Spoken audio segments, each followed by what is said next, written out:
Mesdames, Messieurs, bonsoir, merci d'être au cœur du mystère. La vie est une succession de défis et d'opportunités. Alors, comment faisons-nous face aux obstacles de la vie? Existe-t-il des techniques qui nous permettent de franchir les obstacles? Dans un instant, nous suivrons les explications de notre spécialiste du jour.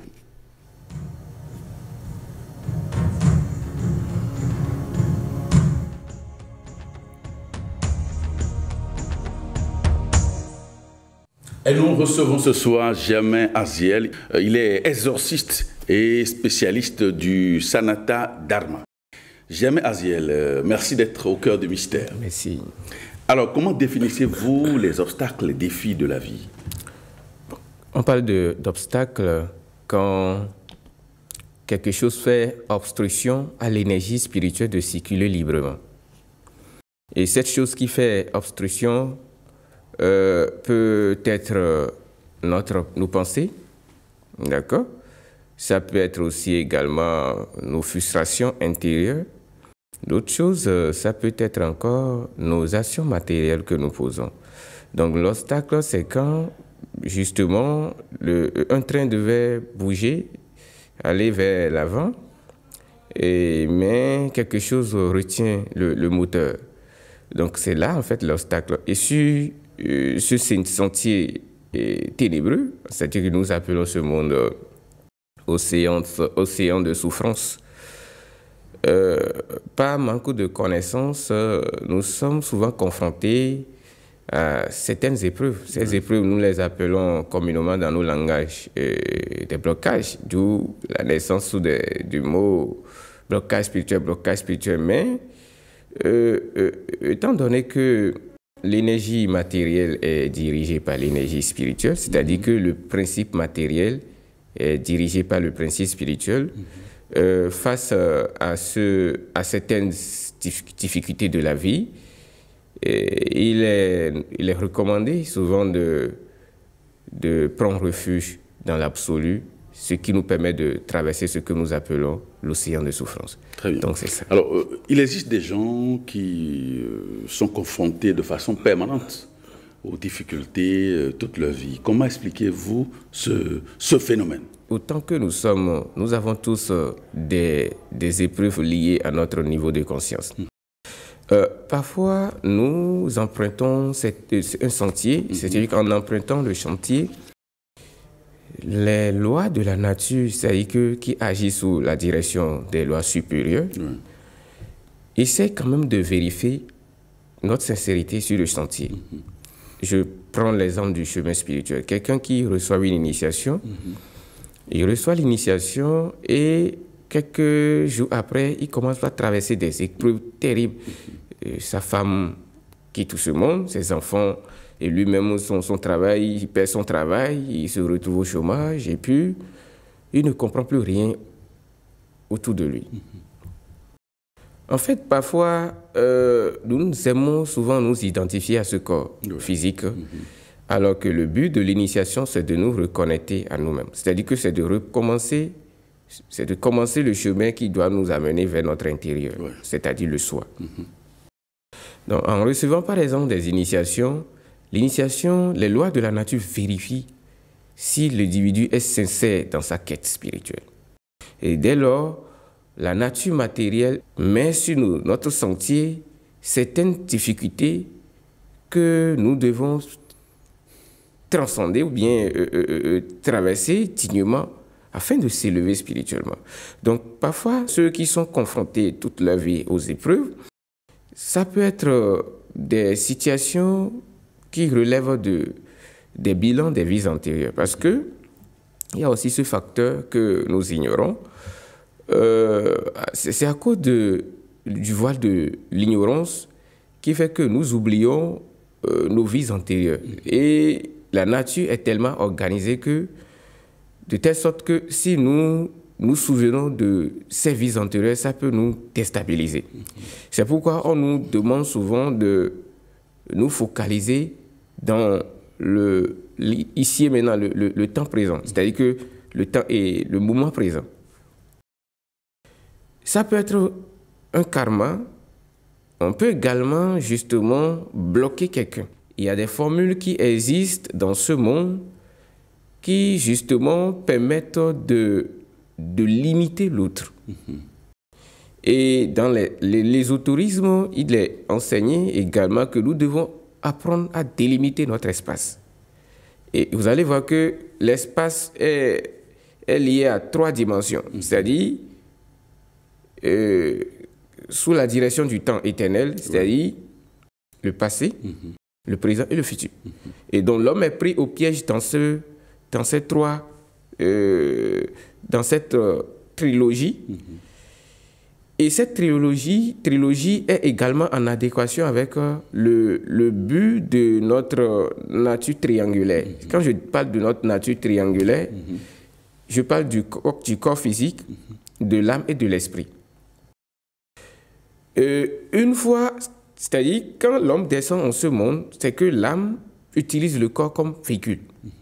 Et l'esprit qui est, en fait, je dirais, sa nature supérieure, utilise l'âme comme véhicule. Donc, ça veut dire que l'esprit utilise l'âme comme véhicule et l'âme utilise le corps physique comme véhicule.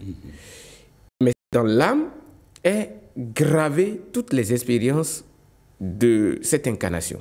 C'est-à-dire, si l'individu devait être confronté, par exemple, dans sa vie, aux accidents de circulation, aux maladies dites, par exemple, incurables, ou à certaines situations complexes, c'est gravé dans son âme. Et l'esprit, justement, qui est le véhicule de l'âme, c'est à cet esprit, l'âme doit être connectée pour pouvoir traverser les épreuves de l'existence matérielle. Maintenant, il arrive parfois que les gens n'ont pas la connaissance de l'esprit. Et ils se focalisent seulement sur l'expérience de l'âme. Parce que l'expérience de l'âme, c'est de retourner à sa nature originelle.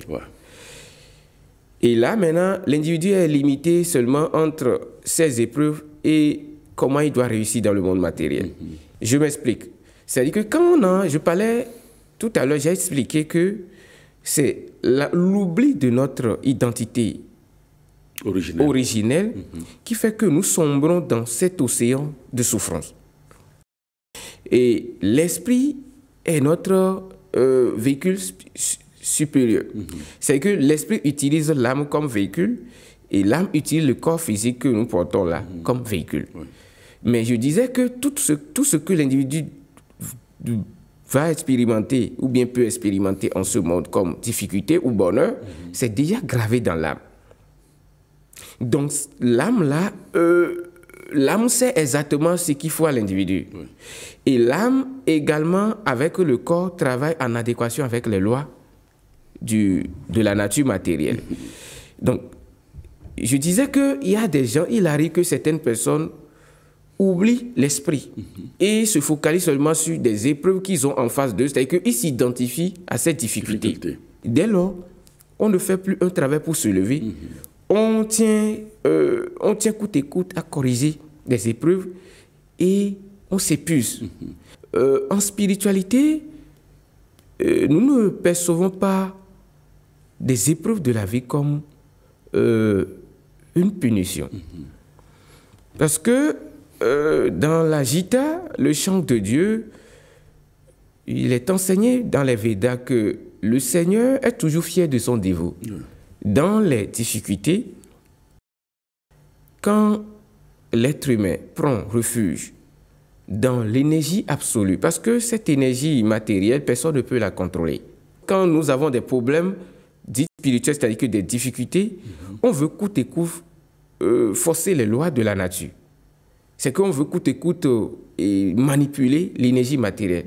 Alors que l'énergie matérielle agit sous la direction du principe supérieur ou bien de la loi supérieure. Jamais Aziel. Oui. Est-ce qu'on peut dire que les obstacles peuvent constituer une occasion d'évoluer spirituellement? Oui, pour le dévot, l'obstacle, en fait, quand on est face à une difficulté, c'est que l'univers nous envoie un message que maintenant, il est temps maintenant de faire un effort pour pouvoir évoluer.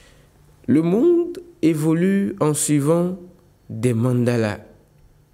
Quand je dis des mandalas, ça veut dire... Qu'est-ce que vous mettez dans mandala, le concept de mandala? Mandala veut dire simplement un cercle ou sphère.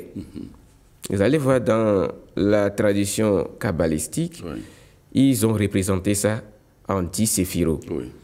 Chez nous, dans le Veda, le Sanata Dharma, le Rig Veda est divisé en 10 mandalas. Et chaque mandala avec ses exigences. Qu'est-ce que je veux dire par là?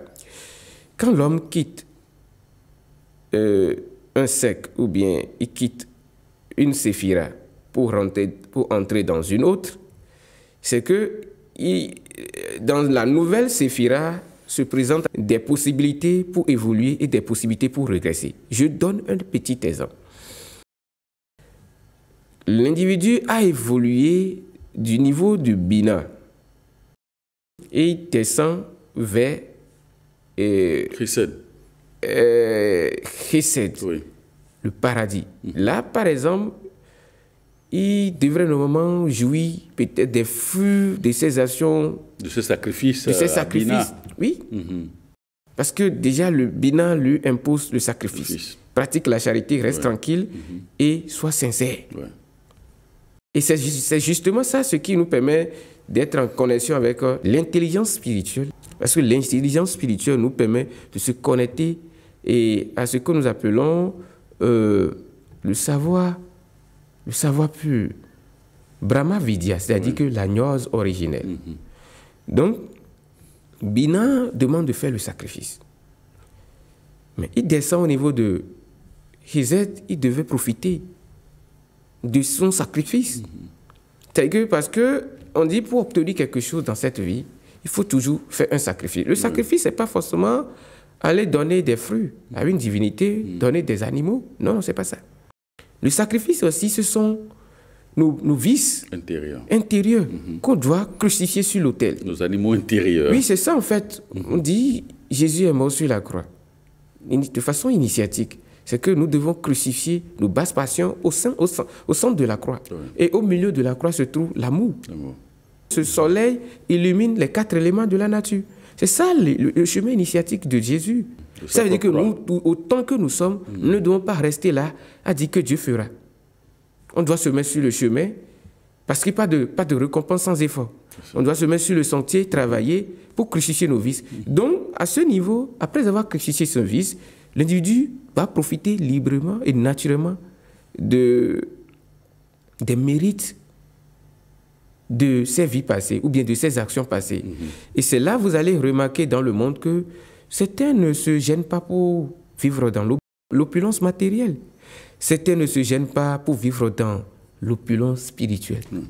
Vous allez voir, il y a des familles, c'est qu'ils ont des connaissances. C'est que la lignée jouit de ce qu'on appelle la connaissance spirituelle. Ça ne manque pas dans cette maison ou bien dans ces maisons de génération en génération. Ainsi de même, et certains sur le plan matériel.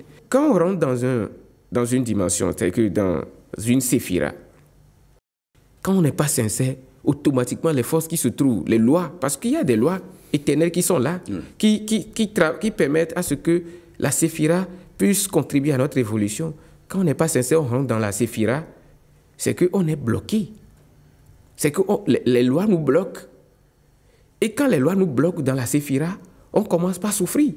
C'est là qu'on se pose des questions.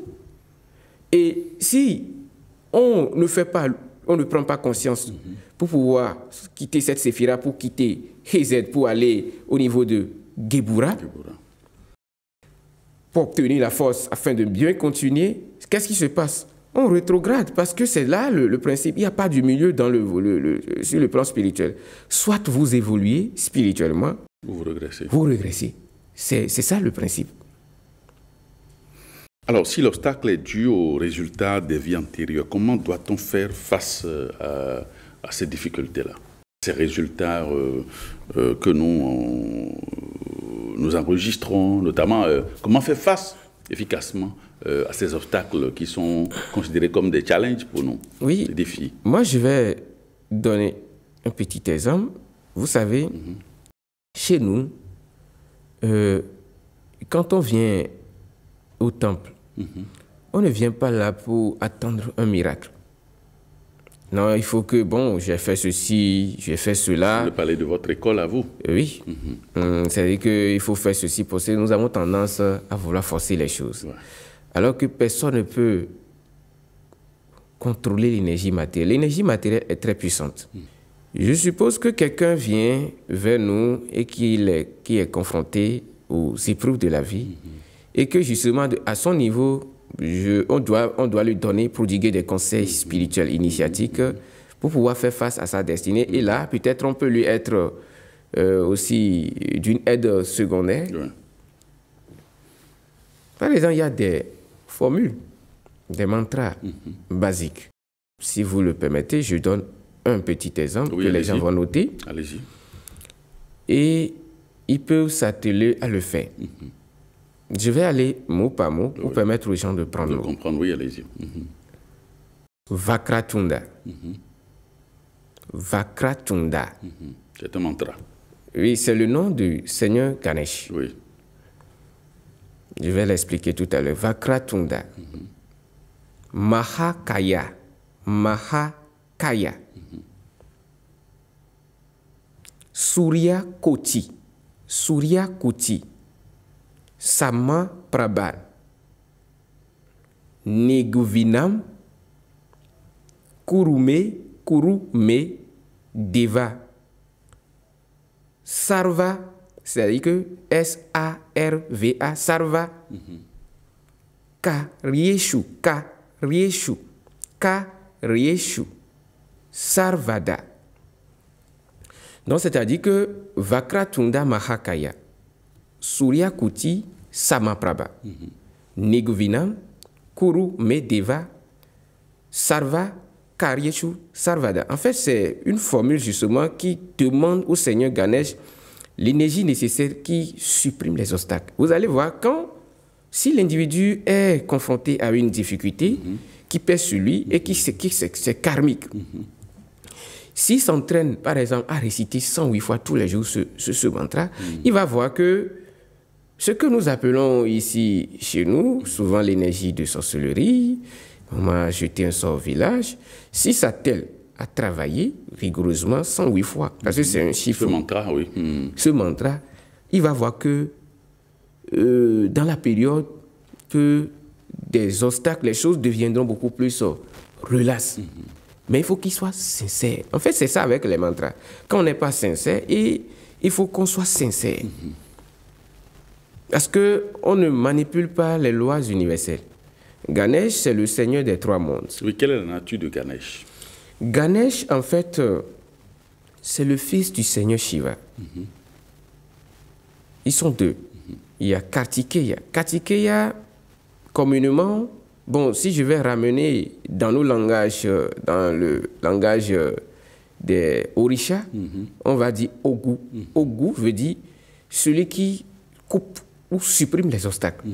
C'est ça Kartikeya. Kartikeya et Ganesh, quand on est confronté aux difficultés, vous savez, les difficultés dans l'alchimie, quand le fer est rouillé, on peut utiliser la chimie pour transformer ce fer, ou bien transformation des métaux vils en or. Oui. C'est ça en fait. Donc, quand le truc est rouillé, le truc est caduc et tout le monde se dit que bon, ça n'a plus de sens, l'alchimie, c'est quelqu'un qui redonne une autre dimension à la même chose. C'est la même chose qui se passe. Les obstacles doivent être utilisés comme source d'opportunité pour pouvoir évoluer. Et là, quand vous êtes en face d'un obstacle et que vous faites appel à Ganesh, Ganesh, justement, a le pouvoir sur les eaux. Mais quelle eau? Parce que Ganesh, le Seigneur Vishnu pose un de ses pieds sur lui. C'est pourquoi on ne peut pas, dans les temples, il est recommandé, vous allez dans n'importe quel temple asiatique, vous ne pouvez pas accéder à Vishnu, Shiva, sans passer par Ganesh. C'est Ganesh qui ouvre le chemin. Quand il y a des obstacles, c'est à Ganesh qu'on s'adresse. C'est que c'est lui, il est comme le Seigneur Michael qui supprime les obstacles et qui lutte contre les ennemis, qui nous empêche d'évoluer, de progresser. C'est Ganesh qui joue ce rôle. C'est pourquoi, à l'entrée de tous les temples, vous allez voir, c'est Ganesh on introduit avant d'aller vers les autres divinités. Vous comprenez un peu? Donc, c'est le seigneur des ganas. Quand nous disons des ganas, après avoir récité le mantra que j'ai donné, même il suffit juste de réciter à la suite Om Gam Ganapataye Namaha. Je rends hommage au Seigneur Ganesh, parce que Gam veut dire c'est un mot sacré qui fait appel à l'âme céleste du Shiva.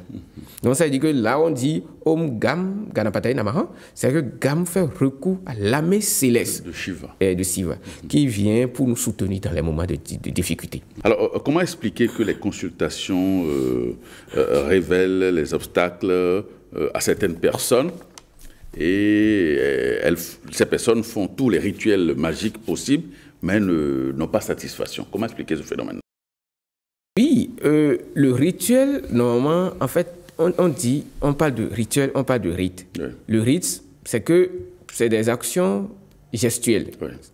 Le rite, c'est les actions gestuelles qui répondent à certaines lois de la magie. Oui. C'est-à-dire qu'à certaines lois d'action. D'accord?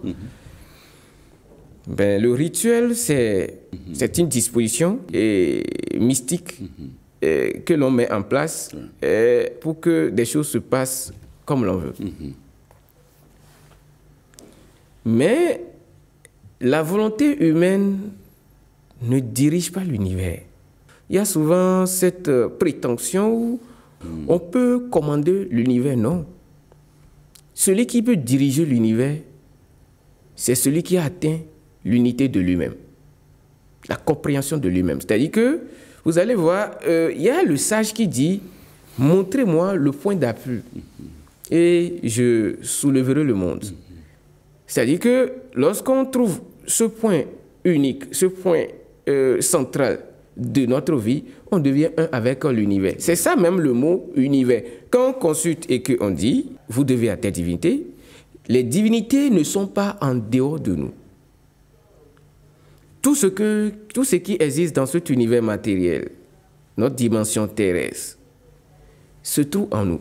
C'est d'ailleurs justement pour cette raison que notre corps est même un corps matériel. Oui. Parce qu'en nous se trouve, comment dirais-je, le pentagramme. L'eau, le feu, l'air et la terre et Akash. Maintenant, Akasha a encore à sa direction plusieurs éthers. Parce que Akasha, c'est la conscience universelle de tout. Ouais. Mais l'éther, il y en a plusieurs. Vous voyez un peu? Donc, quand on a la connaissance de notre pentagramme, c'est que on recharge notre demeure subtile du prana. C'était à partir de la prière, de louange, des hymnes védiques, de la méditation. On recharge cette demeure. Ouais. C'est que là où il y a de fissures énergétiques, on compense cela. Et c'est comme ça on répare, c'est quand on parle de l'ingénierie intérieure. On répare notre désordre intérieur.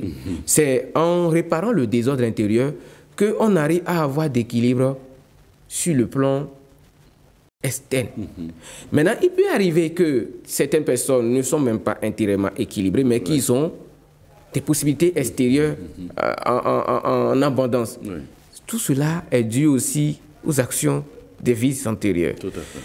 Les consultations peuvent révéler, on peut faire des rituels et ça ne donne rien. Ce qui voudra dire que le travail intérieur n'a pas été fait.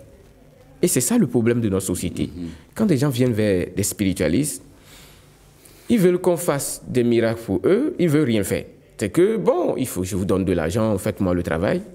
Parce que la nature est régie par ce que nous appelons, elle-même, elle symbolise la maths. La maths, c'est l'équilibre, ouais. C'est l'ordre. Et c'est l'harmonie.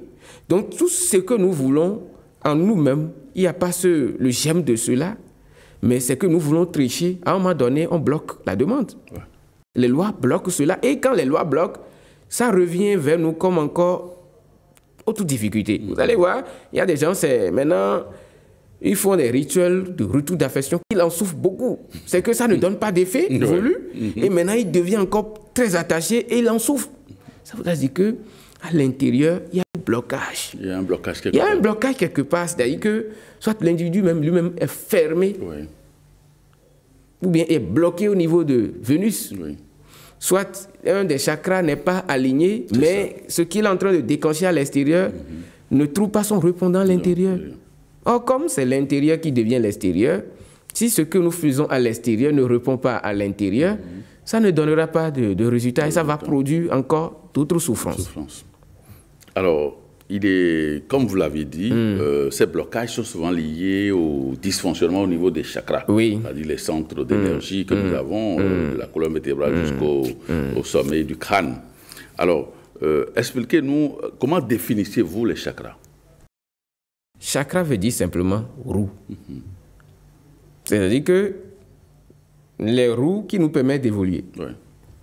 Et on évolue pour aller où? Juste pour atteindre le sommet de Golgotha. C'est-à-dire que quand on arrive au niveau de Golgotha, on rentre dedans, on accède à l'énergie absolue. Ouais. Cette énergie absolue, bien cette vérité absolue, c'est ce que nous appelons, les autres disent, la félicité éternelle. Ouais. L'illumination. L'illumination. En fait, c'est ça. Réalisation de soi. La réalisation de soi. Ouais. C'est ça, en fait, le problème. Donc, le chakra, en fait, vous allez voir qu'il y a au moins 7 grands chakras. Oui. Il y a d'autres chakras, sous-chakras, et il y a des méridiens. Quand l'être humain commence par travailler, c'est-à-dire que, correctement, c'est qu'il réfléchit très bien, il veut évoluer de façon sincère, le chakra commence par tourner comme ça. Ouais. À partir du Muladhara. Ça monte. Quand il quitte là, c'est qu'il équilibre les 4 éléments de la nature. C'est que quand le chakra du Muladhara commence par tourner dans le bon sens, oui. C'est-à-dire que l'individu est équilibré au niveau des 4 éléments. Nous quittons là, quand l'individu il remonte, l'individu arrive au niveau du chakra du 16, soit du chakra. Le chakra évolue comme ça, la roue tourne. C'est-à-dire que quand ça évolue sur ce plan, tout est en harmonie. Qu'est-ce qui se passe? Ce chakra est régi par le lotus à 6 pétales. Le lotus à 6 pétales, c'est ce que nous appelons les agrammes. Et les agrammes, vous allez voir que c'est 2 triangles entrelacés. Ouais. C'est encore 2 calebasses fermées. C'est-à-dire le principe féminin, le principe masculin. Et c'est ce que nous appelons le jour et la nuit. Et c'est le jour et la nuit qui restent ensemble pour que la vie soit belle. Et quand quelqu'un arrive à ce niveau et que l'énergie qui est là, il commence par l'utiliser très négativement et de façon impure, qu'est-ce qui se passe? Ce chakra va commencer par tourner dans le sens contraire. Ce sont des aiguilles d'une montre. Contraire des aiguilles d'une montre. Et ce qui amène les gens, ils vont sortir, ils vont faire des consultations, on va leur dire qu'ils doivent Minona. Oui, parce que c'est là se trouve en fait la densification de l'énergie, de lingam et de yoni. C'est quelqu'un qui a la maîtrise de sa sexualité, la sorcellerie ne peut pas le déranger. Parce ça, que, et là, il maîtrise ce que nous appelons l'éthérique. Parce que c'est l'éthérique.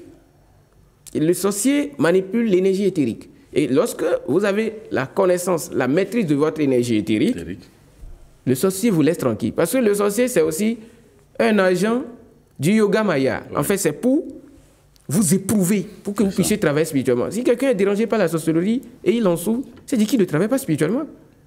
Parce que le sorcier n'a pas le temps de celui qui travaille spirituellement. Ce n'est même pas bon pour lui. Le sorcier a le temps de celui qui ne travaille pas spirituellement. Celui qui est faible. Celui qui est faible, qui est dans l'ignorance. Celui qui a la connaissance, il est comme un soleil. Le sorcier le laisse tranquille. C'est pourquoi dans les temples, nous, on ne parle même pas de sorcellerie. Tout ce que nous, on essaie de dire, connectons-nous à l'énergie supérieure. C'est tout. Et les enseignements, initiatives qui permettent de se connecter à cette énergie supérieure, c'est ça qu'on enseigne aux dévots. Donc, nous quittons là. La roue évolue et vient au niveau du plexus solaire. Au niveau du plexus solaire, c'est ça qui nous connecte en fait au pouvoir de la vie. Vous allez voir, quand quelqu'un atteint la maîtrise de lui-même, il est sûr et ses propos rassurent. C'est que le plexus solaire, c'est ça justement qui protège le bébé dans le ventre. Parce que la femme symbole la mère nature. Quand la femme parle, c'est que c'est la mère nature qui a parlé. La femme, elle est l'impératrice. C'est là parce que le plexus solaire est connecté. Oui. Nous quittons là, nous arrivons au niveau du cœur. Le chakra tourne correctement, l'individu, il pratique la charité, il aime les autres. Il a soif de Dieu. Oui. Vous allez voir, quand les gens ont tellement soif de Dieu, c'est qu'il y a un germe d'amour qui fait comme ça, qui clignote en eux. Ça peut ne pas être totalement grand, mais quand même, ça clignote, ça permet d'aller vers ce qui est divin.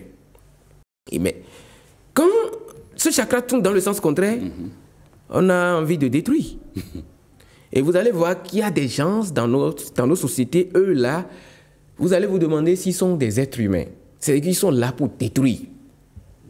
C'est justement pour cette raison, il y a 4 castes chez nous. Il y a les castes des brahmanas, qui sont des maîtres spirituels, des commerçants, des cultivateurs. Les commerçants sont des hommes d'affaires, des cultivateurs, d'accord? Et il y a la dernière catégorie, les kshatriyas. Les kshatriyas sont des guerriers. Les guerriers sont là pour réprimer ceux qui font du mal. C'est justement arrivé à ce niveau, quand les gens ne jouissent pas de cet amour, vous allez voir, on prend des armes à feu, on va cambrioler les biens d'autrui, alors qu'on sait que ce qu'on fait, c'est pas bon. Parce que l'individu, il ne jouit pas du chakra du cœur. Parce que quand on veut faire du mal à quelqu'un et qu'on jouit de ce chakra, on se pose des questions, mais quand même on le fait sous l'effet de la colère, parfois notre mémoire interne commence par nous faire comme ça, c'est pas bon. Donc ici, c'est le chakra du cœur qui permet d'expérimenter pleinement l'amour et d'être en connexion avec les autres. Au niveau on quitte là, quand le chakra évolue correctement la roue, quoi. On vient au niveau de la gorge. Ouais. Vous allez voir, il y a des gens, ils donnent des sages conseils. C'est qu'il y a des gens, vous avez des problèmes, vous aurez envie de vous confier à eux. C'est qu'eux vous donnent des conseils. Ces conseils illuminent votre existence. Ça, c'est la pleine potentialité de ce chakra. Chakra Vishuddhi chakra. Mais vous allez voir que quand ce chakra commence à tourner dans le sens contraire, qu'est-ce qui se passe? Vous allez voir, il y a des gens qui sont grossiers. C'est que ceux qui n'ont pas vu, ils iront dire que c'est ça vous avez fait. Vous allez voir que quand ce chakra tourne dans le sens contraire, il y a des gens qui mentent comme on respire. C'est que ça ne les gêne pas. C'est comme ils sont experts dans ça. C'est que le chakra tourne dans le sens contraire. C'est que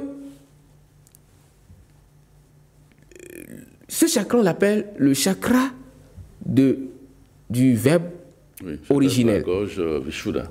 Chakra. Chakra. Donc, quand ce chakra est bloqué, c'est que fuyez cette personne. Et si vous constatez que quelqu'un ne fait que dire... Commérage. Évitez-le. Parce que c'est même interdit chez nous. C'est qu'on ne doit pas fréquenter quelqu'un qui est souillé. Parce que c'est comme un serpent venimeux. Même si vous lui donnez du lait, le serpent venimeux peut mordre à tout moment. Ouais. C'est sa nature de mordre. Parce que c'est quelqu'un qui a le chakra de gorge bloqué. C'est que vous allez voir, il y a des gens, vous faites même du bien, ils vont dire du mal de vous. Parce qu'ils n'ont pas le contrôle de ce chakra. Nous remontons, nous arrivons à ce niveau, le chakra, Adna chakra. Ouais. Vous allez voir, il y a des gens qui sont tellement intelligents. J'ai parlé de l'intelligence spirituelle, de l'intelligence matérielle tout à l'heure. Il y a des gens qui sont hyper intelligents sur le plan matériel, mais c'est qu'ils l'utilisent pour détruire. On quitte là, on vient au niveau de Golgotha. Jésus a été crucifié sous le mont de Golgotha. Oui, dès que l'énergie arrive au sommet du crâne, ça rentre dans l'absolu. C'est que ça vient ici, au niveau du Keter, ça rentre dans l'absolu. Aïn Sof, donc, oui, sans fin. Oui, donc on rentre dans ce que nous appelons Amitabha.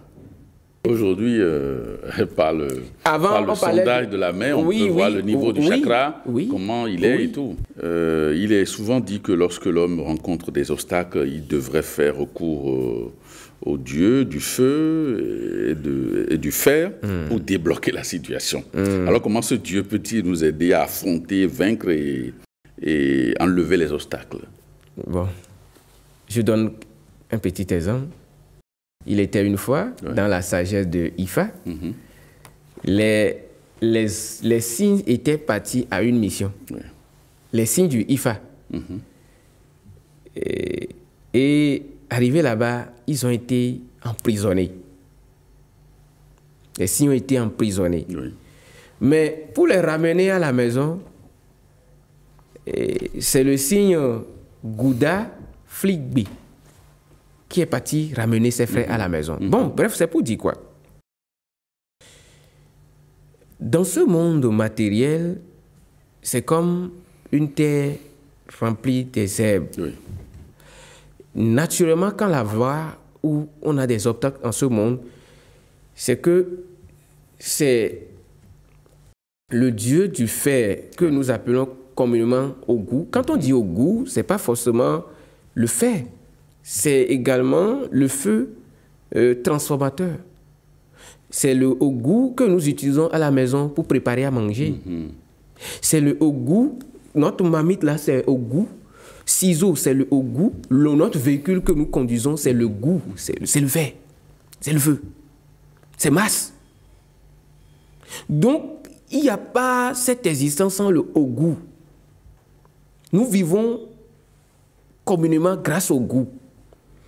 Et il arrive à un moment donné que notre vie est coincée, comme je l'ai expliqué tout à l'heure. Mais pour décanter la situation, c'est le goût. Et je l'ai dit, j'ai appelé ça tout à l'heure Kartikeya. Quand on l'appelle, c'est pour enlever l'obstacle. C'est-à-dire que l'énergie ne circule plus librement.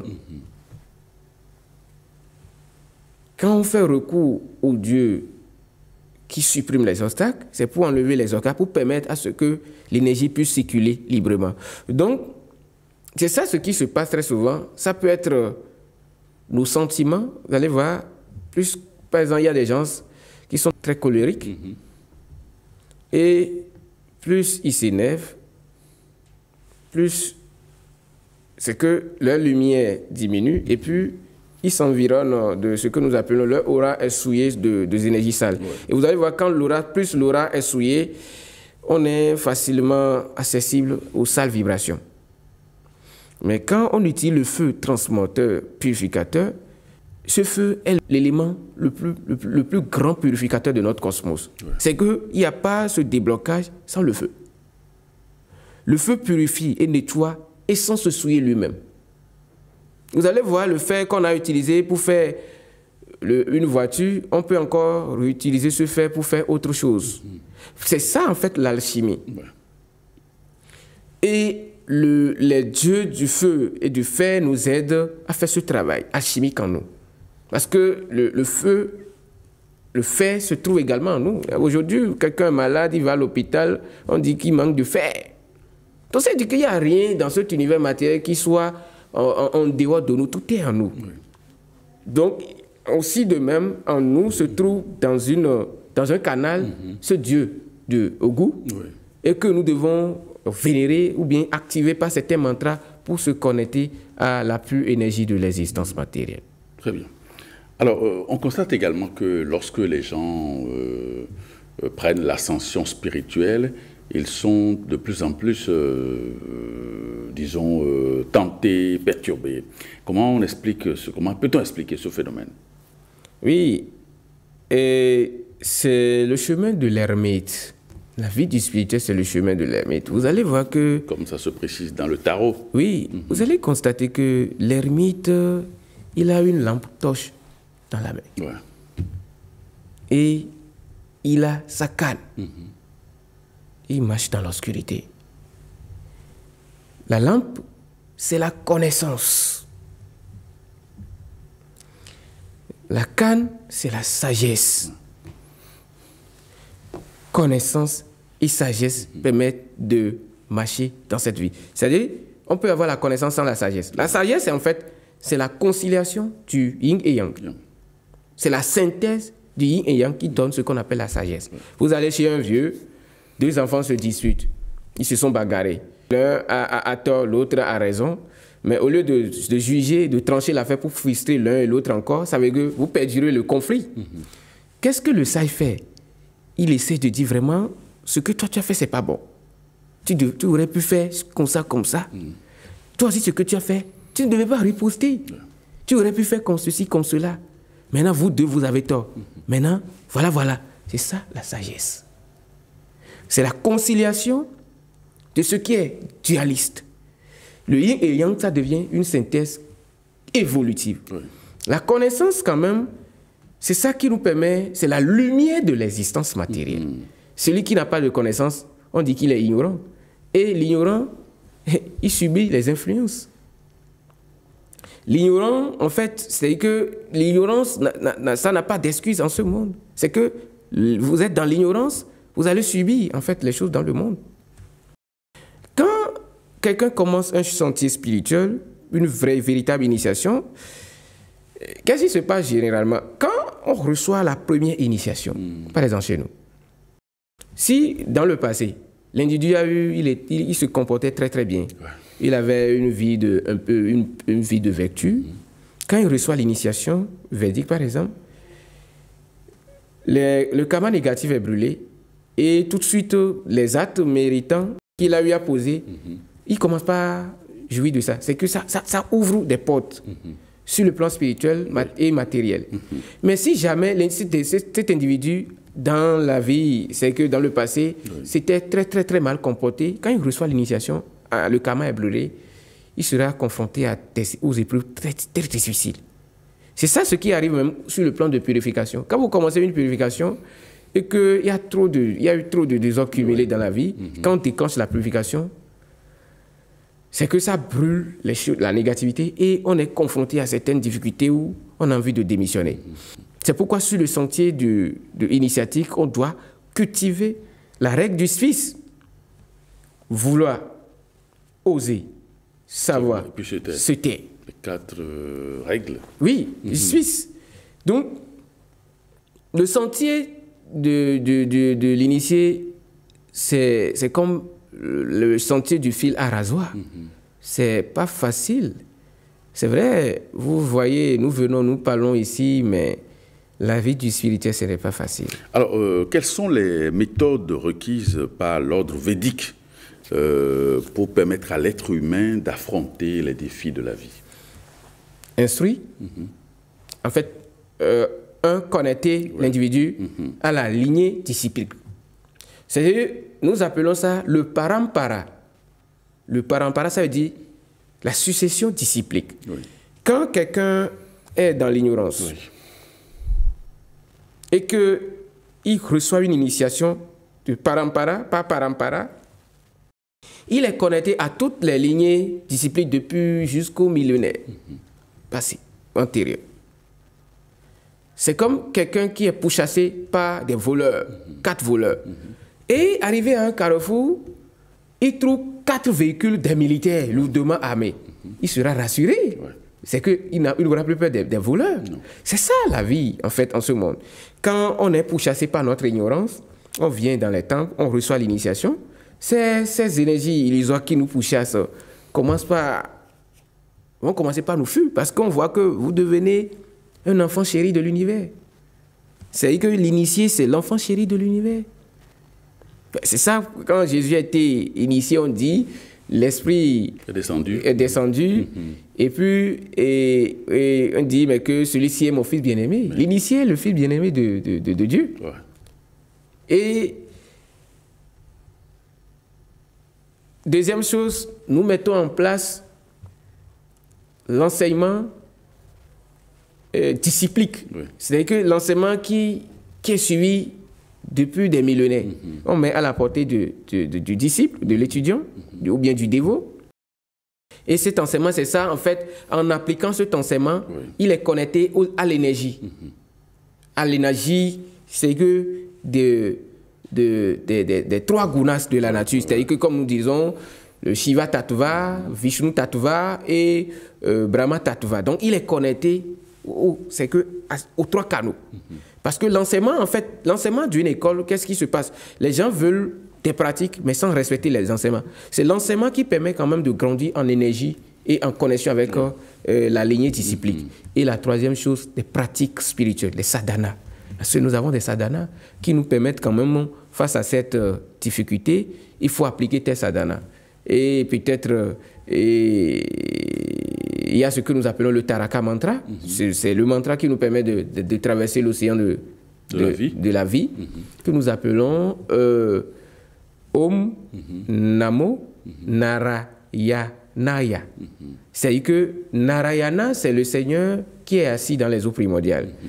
Et les eaux primordiales dirigent les eaux terrestres. Donc, quand on commence par se reconnecter à l'océan primordial qui est notre nature, notre source originelle, on traverse ces eaux amères, ces eaux amères, ces eaux amères. Donc, vous allez voir même dans le livre de Psaume, il est dit « Délivre-moi des eaux ». De quelles eaux? Les eaux? Des eaux amères. L'Apocalypse même dit que quand l'ange a jeté, a ouvert son seau, les eaux sont devenues amères. C'est-à-dire que les eaux amères, c'est la souffrance. C'est la souffrance matérielle.